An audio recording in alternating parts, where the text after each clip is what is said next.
All right, let's talk really quick on how we can create tutorials using Docker Compose.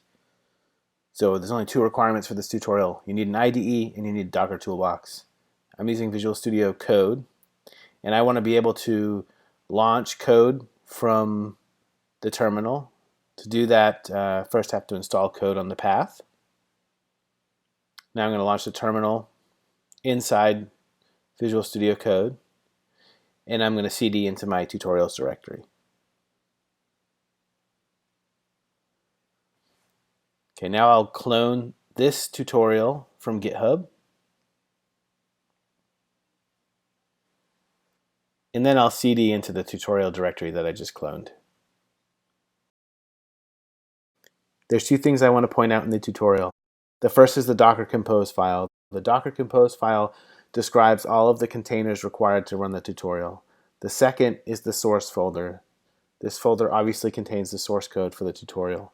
Now the source folder will be mapped to the file system on one of the containers. So you can make a change locally in the source folder and it'll be updated in the container. To run Docker Compose, the first thing I need to do is set up my Docker machine environment. You have to do that every time you start a new terminal instance. Now I can just run Docker Compose up-d. The -d flag tells it to run detached. Otherwise, the output would be printed directly here, and you'd have to Control-C to get out of it. But now you can see if I list my Docker containers, you can see I have a new container that started just 3 seconds ago. So that container is actually the latest node image running the source folder that you pulled from GitHub. Now it's running inside the Docker machine, which is VirtualBox. I'm running on a Mac. So I've mapped port 3000 in Node to 33,000. If I go to Chrome, I can see that it's running.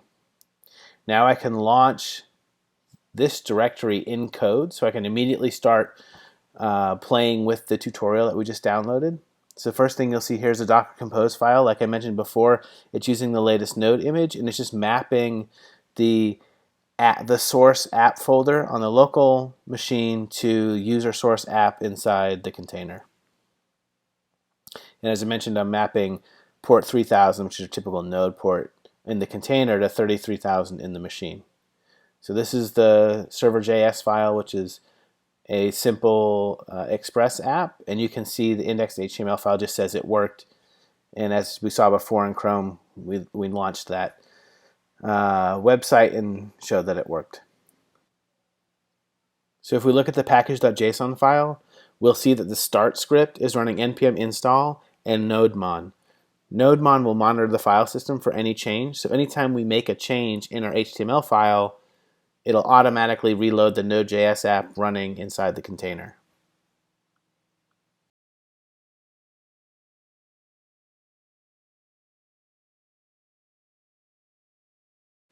So I'm going to launch the terminal again, set up my Docker machine. You have to do this every time you launch terminal.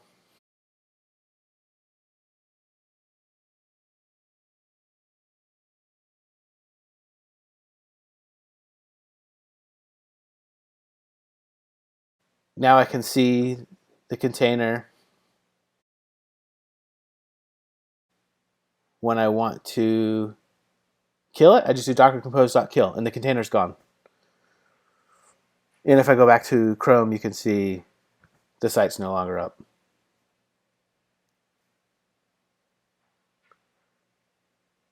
If I start it again, this time I'll start without the -d, and you can see the output from Node will be right here in my terminal. If I go back to Chrome, you can see it's running again. And then I can go take out the change that I made, reload, and you can see it's still working.